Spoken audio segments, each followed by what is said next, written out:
This is the Trinidad and Tobago National Commission for UNESCO, the United Nations educational, scientific and cultural organization, of which Trinidad and Tobago has been a member for more than 40 years, working to provide opportunities for development of young people. The National Commission is promoting UNESCO's YouthPATH project in Libre and Tobago. YouthPATH seeks to empower young persons to achieve economic freedom and self-esteem. It is a community-based tourism initiative built around the exploration and appreciation of heritage. I was pleased to hear about this program through the Trinidad and Tobago Commission for UNESCO, and quickly I got caught on it. I thought about this rural community lands for me, where sometimes they refer to it as behind God's back. And there are a number of young people who I thought would benefit from this YouthPATH project. We came into the community and found out what they wanted, because we didn't want to just impose a program on them. Two things stood out. One, the tour guiding. We had 17 students, 17 young persons from this community who graduated from the Tobago Tourism and Hospitality Institute, who we partnered with to provide the certification. In Tobago, there is growing interest in the UNESCO club movement. Being coordinator, I had to introduce UNESCO to other schools in Tobago. So we got Bishop's High School, Signal Hill, Roxborough, Mason Hall came in, and so on.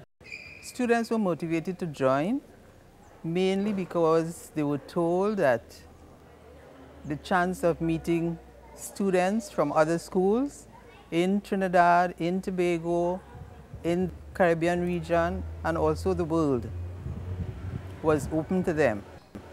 In Norway, we lived with a family and we went to school every day. So we saw, teachers saw different teaching styles, and the students were able to see how the students behaved at school and how they interacted and so on. It makes the students more self-confident. Students are able to interact with other students much better.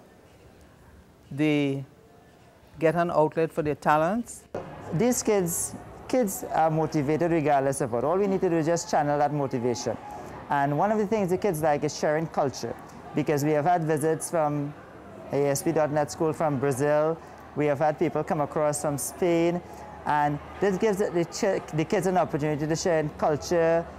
When the Brazilian came to Trinidad, for instance, we took them around the various schools. They got a taste of our indigenous food, our dress, the experience of our climate. They love our beaches, the music, and so forth.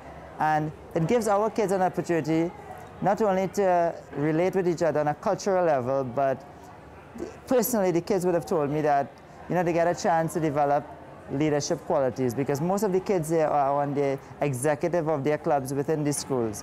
Well, we all know that the school is the environment for students' development and nurturing. And UNESCO clubs provide an ideal environment and condition for that specific nurturing. Through the National Commission, opportunities exist for young nationals to enter the UNESCO's Young Professional Program, which provides 10 recent college graduates and young professionals under the age of 30 worldwide with the opportunity to start a career in an international organization. Stacy Richards-Kennedy is the first national to serve as a young professional at UNESCO's headquarters in Paris.